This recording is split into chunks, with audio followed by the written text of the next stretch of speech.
Hello everyone, welcome to JK civil services. आज के इस लेक्चर में हम पढ़ने जा रहे हैं मार्च 2022 के फोर्थ वीक के national and international current affairs के बारे में। तो मार्च के फोर्थ वीक में जो भी टॉप न्यूज़ चली थी वो सारी मैं लेके आई हूँ विद एक्स्ट्रा इन्फॉर्मेशन। हम इनको वन बाय वन पढ़ेंगे एंड अच्छे से समझेंगे, ठीक है। चलिए तो फिर स्टार्ट करते हैं पहली न्यूज़ से। मार्च 2022 में केरला फर्स्ट स्टेट बनी to introduce carbon neutral farming methods, ठीक है। इंडिया की फर्स्ट स्टेट केरला बनी to introduce carbon neutral farming methods, ठीक है। अब ये कार्बन न्यूट्रल फार्मिंग मेथड्स क्या होते हैं? इन मेथड्स के थ्रू क्या होगा? इम्प्रूव की जाएगी सॉइल हेल्थ। क्या करी जाएगी? सॉइल हेल्थ, ठीक है। थ्रू सॉइल हेल्थ अब इम्प्रूव किन मतलब मेथड्स, इनमें कौन से मेथड्स आते हैं? Integrating farming methods, crop rotation, adoption of fertigation, ठीक है। प्रेसिशन फार्मिंग की जाएगी। Changing the ways in which the soil is irrigated, ठीक है। यानी कि सॉइल इरिगेशन वेज चेंज किए जाएंगे ताकि ये सॉइल जो है इम्प्रूव हो जाए, ठीक है। एंड इस कार्बन न्यूट्रल फार्मिंग मेथड का बजट कितना रखा गया? 6 करोड़ फ्रॉम 2022 टू 23, ठीक है। एंड जो ये कार्बन न्यूट्रल फार्मिंग मेथड ये जो है 2 फेजेस में इम्प्लीमेंट की जाएगी। फर्स्ट फेज में जो है carbon neutral farming will be implemented to 13 farms. पहले फेज में ये कार्बन न्यूट्रल फार्मिंग इम्प्लीमेंट की जाएगी 13 फार्म्स को under agriculture department and tribal areas. किसके under? Agriculture department and tribal areas के अंडर, ओके।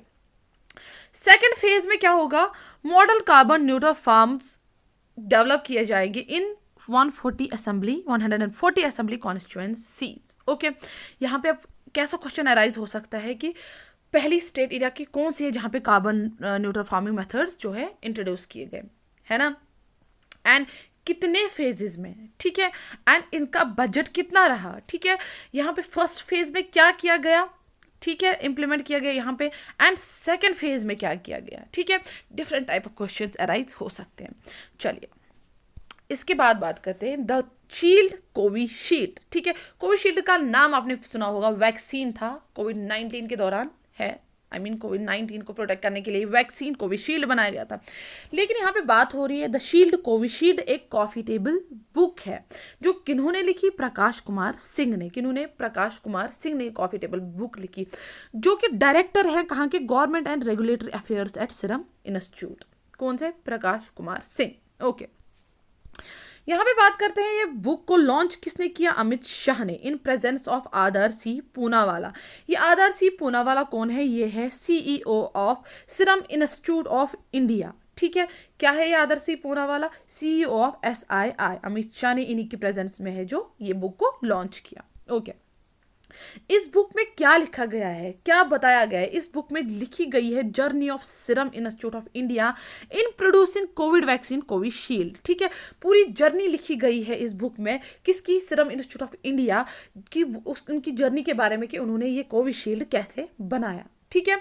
चलिए यहाँ पे जो है क्वेश्चन अराइज हो सकता है कि हाल ही में जो एक बुक लिखी है शील्ड कोविशील्ड, वो किन्होंने लिखी है, उनके ऑथर कौन है, एंड वो ऑथर कौन है, वो डायरेक्टर है कहाँ के, ठीक है, ओके। इस बुक को लॉन्च किसने किया एंड किनकी प्रेजेंस में किया गया, एंड इस बुक में क्या लिखा गया है, ठीक है। बहुत सारे क्वेश्चन अराइज हो सकते हैं। चलिए इसके बाद बात करते हैं नागालैंड। नागालैंड ने हाल ही में हिस्ट्री क्रिएट की, यानी कि ये फर्स्ट स्टेट बनी to implement national e Vidhan application programme, ठीक है। फर्स्ट स्टेट कौन सी बनी? Nagaland to implement national e Vidhan application programme to become completely paperless, ठीक है। ये एक प्लेटफॉर्म है, ये एक प्लेटफॉर्म बनाया गया है। यहाँ पे जो है यहाँ पे एक मैसिव डेटा डिपॉजिटरी किया जाएगा without having the complexity of multiple applications. यानी कि एक ही एप्लीकेशन बनाएगी, एक ही प्लेटफॉर्म दिया जाएगा जहाँ पे हर एक काम किया जाएगा without having the complexity of multiple applications, ठीक है। बाकी एप्लीकेशंस की कॉम्प्लेक्सिटी से बचने के लिए यहाँ पे एक ही प्लेटफॉर्म बनाया गया और ठीक है कम्प्लीटली पेपरलेस बन गई है इस प्लेटफॉर्म की वजह से, ओके। और इसके एक्सपेंसेस, इसको इम्प्लीमेंट करने के एक्सपेंसेस फंड किए किन्होंने? सेंटर ने 90 एंड स्टेट ने 10 रेशो में। यानी कि कैसे रेशो में? 90:10 रेशो में इसके एक्सपेंसेस फंड किए सेंटर एंड स्टेट ने, ओके।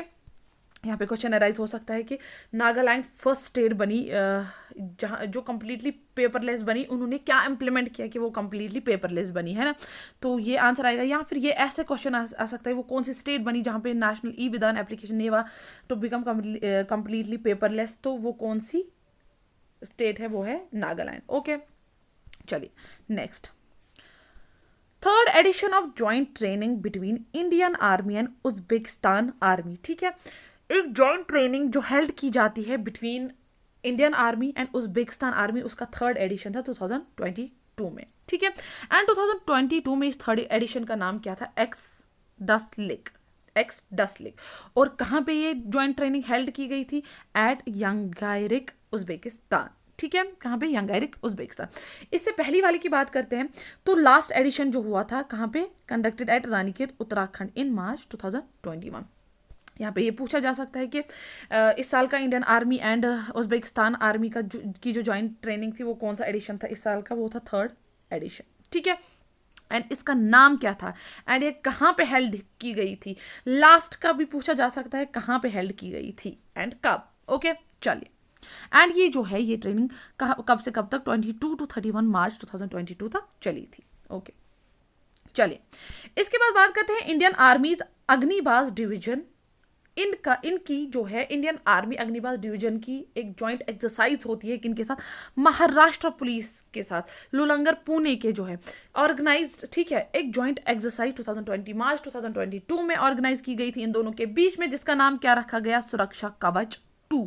क्या रखा गया, सुरक्षा कवच 2। ये एक जॉइंट एक्सरसाइज है between Indian army and Maharashtra police. Okay, अब जो ये जॉइंट एक्सरसाइज है इसमें इस एक्सरसाइज में इन्वॉल्व थे यानी कि जिनने पार्टिसिपेट किया इसमें किन्होंने, counter terrorism task force of Indian army and anti terrorism squad of Maharashtra police, along with किन के साथ, और भी इनके साथ प्रेजेंट थे, quick reaction teams and dog squads and bomb disposal teams. ठीक है, बॉम्ब डिस्पोजल टीम्स। ठीक है, ओके, यहाँ पे आ सकता है कि जो army Indian army Agnibaaz division की जॉइंट एक्सरसाइज महाराष्ट्र पुलिस के साथ, उसका नाम क्या रखा गया। ठीक है, एंड उसमें किन्होंने पार्टिसिपेट किया था, इंडियन आर्मी और की तरफ से, एंड महाराष्ट्र पुलिस की तरफ से कौन थे। ठीक है, ओके, चलिए, इसके बाद बात करते हैं नेक्स्ट की, new Delhi ranked world most polluted capital city for 4th consecutive year.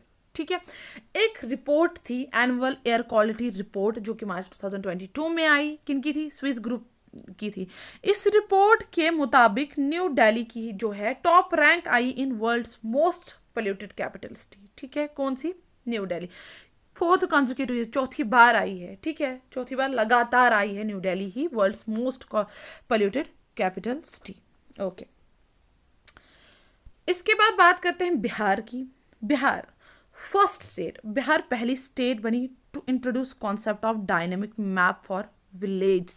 ठीक है, डायनेमिक मैप फॉर विलेज। अब यहाँ पे देखते हैं कि क्या है ये डायनेमिक मैप।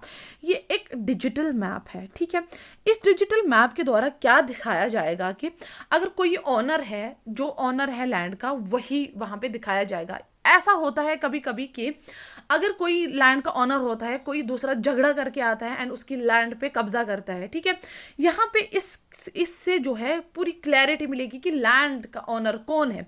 अगर यहाँ पे 1 and 2 हम फॉर एग्जांपल लेते हैं, 1 के पास जो ज़मीन है वो 2 खरीदना चाहता है। ठीक है, एंड जो ऑनरशिप है अब 2 पे शिफ्ट हो गई, तो इस मैप पे साफ साफ दिखाई देगा अब कि इसका ऑनर कौन है, 2। ठीक है, क्योंकि लैंड पे आपने बहुत डिस्प्यूट्स देखे हैं, बहुत झगड़े होते हैं लैंड को लेके, है ना, कि ये ज़मीन मेरी है, ये ज़मीन मेरी है। इससे जो है क्लियर विजन बनता है कि ज़मीन किसकी है, कोई और जो है ज़मीन को ज़बरदस्ती नहीं लेगा। ठीक है, टू लैंड ओनरशिप। ओके, इसके बाद बात करते हैं ICICI bank collaborated with Chennai super Kings. इन्होंने हाल ही में कोलैबोरेट किया है चेन्नई सुपर किंग्स के साथ, कब, मार्च 2022 में, टू डेवलप ए को ब्रांडेड क्रेडिट कार्ड।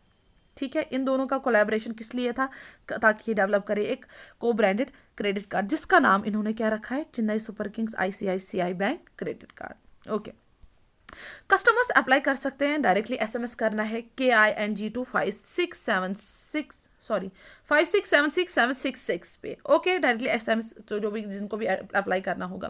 तो यहाँ पे अप्लाई ऐसा हो सकता है रिसेंट कोलैबोरेशन बिटवीन ये और ये, इनको क्या डेवलप करना था, ठीक है। तो उस क्रेडिट कार्ड का नाम क्या रखा है इन्होंने, ठीक है। एंड जो है कस्टमर अप्लाई कैसे कर सकते हैं, इसमें क्वेश्चन ऐसे हो सकते हैं। ओके, एयरटेल पेमेंट बैंक की बात करते हैं। इन्होंने रिसेंटली साइन किया है agreement with ICICI Lombard general insurance company के साथ। इन्होंने ये एग्रीमेंट साइन किया किस लिए, to provide insurance to smartphones, यानी कि स्मार्टफोन इंश्योरेंस प्रोवाइड करना। अब ये किन स्मार्टफोन्स का जिनका प्राइस बिटवीन 10,000 to 1 लाख होगा, उन्हीं को कंसिडर किया जाएगा। यानी कि 10,000 से लेके 1 लाख के बीच जो भी स्मार्टफोन्स आते हैं उनके लिए ये इंश्योरेंस प्रोवाइड किया जाएगा, ठीक है। कौन सा, ICICI और एयरटेल पेमेंट बैंक के द्वारा जो इंश्योरेंस होगा। ओके, चलिए इसके बाद बात करते हैं India first ever SAI national centre of excellence, यानी कि support authority of India national centre of excellence. कहाँ पे सेटअप किया गया, ठीक है, कहाँ पे, शिमला में। फॉर किन के लिए, for mountain terrain biking and bicycle moto cross. Mountain terrain biking को MTB या बाइसिकल मोटो क्रॉस को BMX भी बोला जाता है। किस लिए, कहाँ पे ये SAI national centre of excellence कहाँ पे, शिमला में सेटअप किया गया for mountain terrain biking and bicycle moto cross के लिए, in partnership with Himachal Pradesh state government. किसके साथ, हिमाचल प्रदेश स्टेट गवर्नमेंट, ठीक है। यहाँ पे क्वेश्चन अराइज हो सकता है, इंडिया का first ever SAI national centre of excellence कहाँ पे बनाया गया, शिमला में, ठीक है। किसके साथ पार्टनरशिप में, HP स्टेट गवर्नमेंट के साथ। ओके, चलिए अब बात करते हैं हिंदुस्तान एरोनॉटिक्स लिमिटेड की। इन्होंने इंट्रोड्यूस किया 19 सीटर एयरक्राफ्ट, ठीक है। हिंदुस्तान एरोनॉटिक्स लिमिटेड ने हाल ही ने इंट्रोड्यूस किया है एक 19 सीटर एयरक्राफ्ट, ठीक है। ओके, तो इसका नाम क्या रखा है इन्होंने, हिंदुस्तान 228, ठीक है। और इन हिंदुस्तान एरोनॉटिक लिमिटेड जो है, इन्होंने प्लान किया कि इस एयरक्राफ्ट को 19 सीटर एयरक्राफ्ट को डिप्लॉय करेंगे अंडर उड़ान स्कीम। उड़ान स्कीम का फुल फॉर्म क्या है, उड़े देश का आम नागरिक, ठीक है। इन्होंने बोला कि इसको एयरक्राफ्ट को इसी स्कीम के अंडर जो है डिप्लॉय करेंगे। कौन सा, अब यहाँ पे क्वेश्चन क्या आ सकता है, हिंदुस्तान एरोनॉटिक लिमिटेड ने रिसेंटली एक 19 सीटर एयरक्राफ्ट बनाया, उसका नाम क्या था, हिंदुस्तान 228, ठीक है। और इस हिंदुस्तान 228 को किस स्कीम के अंडर डिप्लॉय किया जाएगा, वो है उड़ान स्कीम। ओके, चलिए इसके बाद बात करते हैं, according to recent report by United Nations environment programme, ठीक है। एक रिसेंट रिपोर्ट आई है कि यूनाइटेड नेशन एनवायरनमेंट प्रोग्राम की, उनके अकॉर्डिंग बोला गया है कि मुरादाबाद जो सिटी है यूपी की, ये है second most noise polluted city globally, ठीक है। कौन सी, किन की रिपोर्ट के अकॉर्डिंग, रिसेंट रिपोर्ट बाय किन्होंने दी, यूनाइटेड नेशन एनवायरनमेंट प्रोग्राम ने, UNEP ने। इन्होंने बोला कि मुरादाबाद जो सिटी है यूपी की, ये second most noise polluted city globally है। एंड कितनी नॉइज प्रोड्यूस करती है, 114 डेसिबल्स ऑफ नॉइज ये प्रोड्यूस करती है, ठीक है। इस रिसर्च रिपोर्ट में 61 सिटीज को जो है देखा गया था कि कौन सी सबसे ज्यादा पोल्यूटेड, यानी कि नॉइज पोल्यूशन कहाँ पे सबसे ज्यादा होता है। ओके, अब हम यहाँ पे देखते हैं, ये तो हो गया इंडिया का सेकंड। अब हम हाईएस्ट नॉइज देखते हैं कहाँ पे, ढाका बांग्लादेश में, कितनी 119 डेसिबल्स ऑफ नॉइज वहाँ पे प्रोड्यूस की जाती है। एंड थर्ड जो है पाकिस्तान की कैपिटल इस्लामाबाद, वहाँ पे 105 डेसिबल्स। एंड क्वाइट सबसे शांत कौन सी जगह है, वो है इरबिद जॉर्डन की, वहाँ पे सिर्फ 6 डेसिबल्स ऑफ नॉइज प्रोड्यूस होती है, ठीक है। तो यहाँ पे क्वेश्चन हेराइज हो सकता है कि रिसर्च रिपोर्ट जो यूनाइटेड नेशन एनवायरनमेंट प्रोग्राम, ठीक है। तो यूनाइटेड नेशन एनवायरनमेंट प्रोग्राम की रिपोर्ट के अकॉर्डिंग तो second most polluted city globally कौन सी थी, वो थी मुरादाबाद। हाईएस्ट नॉइज कौन सी थी, थर्ड कौन सी थी, एंड क्वाइटेस्ट कौन सी थी, ठीक है। चलिए अब पढ़ते हैं सेलिब्रिटी ब्रांड वैल्यूएशन रिपोर्ट 2021, ठीक है। सेलिब्रिटी ब्रांड वैल्यूएशन रिपोर्ट 2021 का 7th एडिशन था 2022 में, ठीक है। अब यहाँ पे क्या है, अब यहाँ पे कंफ्यूज नहीं होना कि 2021 की ये न्यूज़ 2021 की होगी, नहीं, मैं आपको हमेशा बोला है दैट ये डेटा 2021 का और प्रेजेंट 2022 में किया गया होता है, ठीक है। अब इसका जो है सेलिब्रिटी ब्रांड वैल्यूएशन रिपोर्ट 2021, इसका जो है टाइटल क्या, डिजिटल एक्सेलरेशन 2.0, और रिलीज किन्होंने की थी? डफ एंड फिलिप्स ने। इस रिपोर्ट के अकॉर्डिंग विराट कोहली जो है ranked most valuable celebrity for 5th consecutive time in 2021। ठीक है, यानी कि इस रिपोर्ट के अकॉर्डिंग विराट कोहली का जो रैंक है, फर्स्ट रैंक है क्या? Most valuable celebrity for 5th consecutive time, यानी कि 5th बार जो है विराट कोहली ही मोस्ट वैल्यूएबल सेलिब्रिटी आया है इन 2021 की रिपोर्ट में भी। ठीक है, अब इनकी ब्रांड वैल्यू, विराट कोहली की यहाँ पे बात हो रही है, जो है विराट कोहली की ब्रांड वैल्यू जो है ड्रॉप हो गई है। कहाँ से कहाँ तक? 237.3 मिलियन यूएस डॉलर्स इन 2022 थी, वहाँ से ड्रॉप हुई है to 185.7 million US dollars in 2021। ठीक है, ओके। इसके बाद बात करते हैं आलिया भट्ट की, जो है 4th रैंक थी इस रिपोर्ट के अकॉर्डिंग, रणवीर सिंह की 2nd एंड अक्षय कुमार की 3rd। यानी कि आप सीक्वेंस में ऐसे बोलेंगे, first Virat Kohli, 2nd Ranveer Singh, 3rd Akshay Kumar and 4th Alia Bhatt. And इनकी ब्रांड वैल्यू आप यहाँ पे देख सकते हैं। आलिया भट्ट की कितनी है? 68.1 million US dollars, and Ranveer Singh की 185.7 US dollars, and Akshay Kumar की 158.3 मिलियन यूएस डॉलर्स। ठीक है, चलिए जी नेक्स्ट हिमांता बिस्वा शर्मा की बात करेंगे। हिमांता बिस्वा शर्मा को रीइलेक्ट किया गया है as president of Badminton Association of India. कितने साल के लिए? For the period of 4 years। Okay, कितने साल के लिए इनको president of Badminton Association of India reelect किया गया है? 4 years के लिए। अब इनका इलेक्शन कब हुआ? Elected during general body meeting of Badminton Association of India. ठीक है, general body meeting of Badminton Association of India के दौरान इनको इलेक्ट किया गया।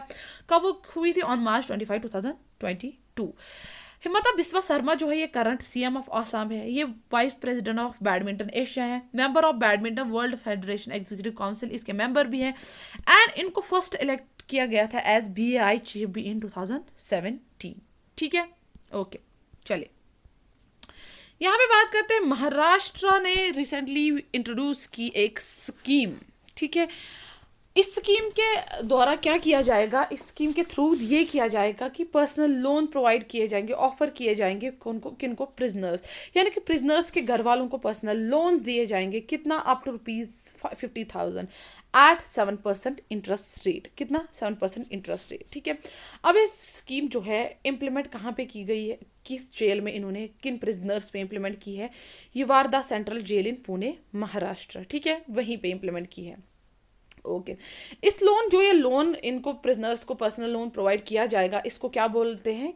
खावती लोन। क्या नाम है इसका? खावती लोन।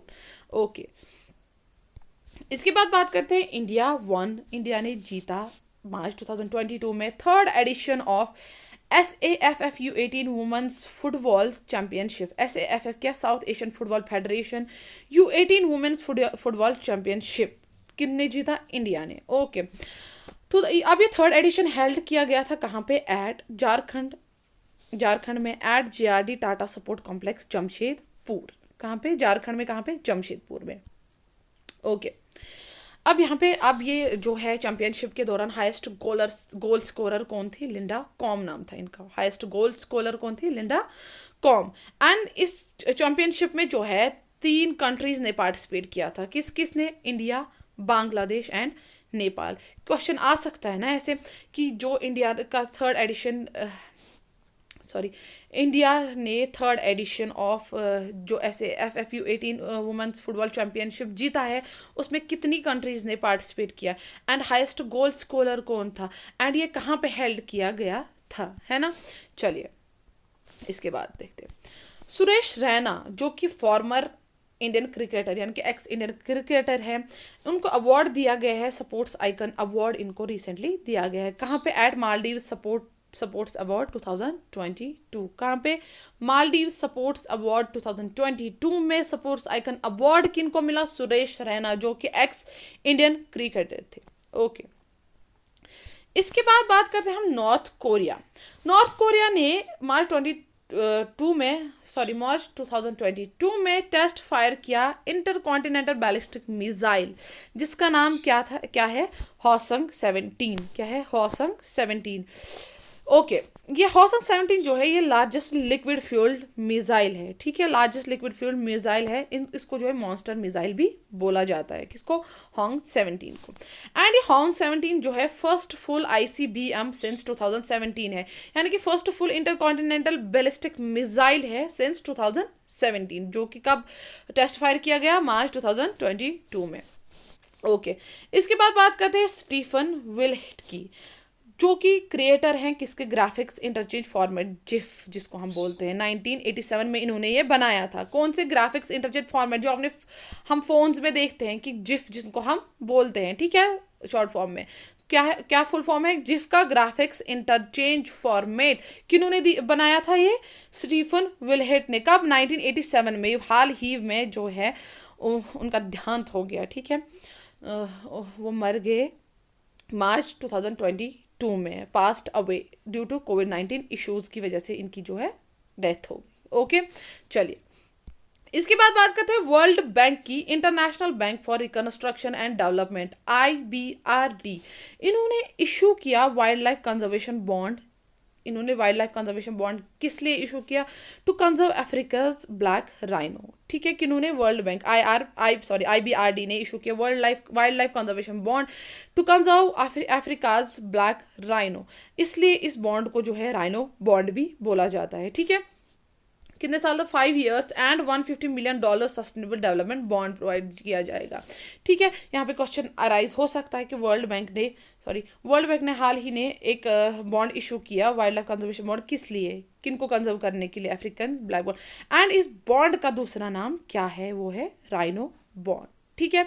चलिए जी, ये हो गया आज का लेक्चर। आई होप आप सबको ये सारा समझ आ गया होगा। चलिए, अल्लाह हाफिज़, बाय बाय।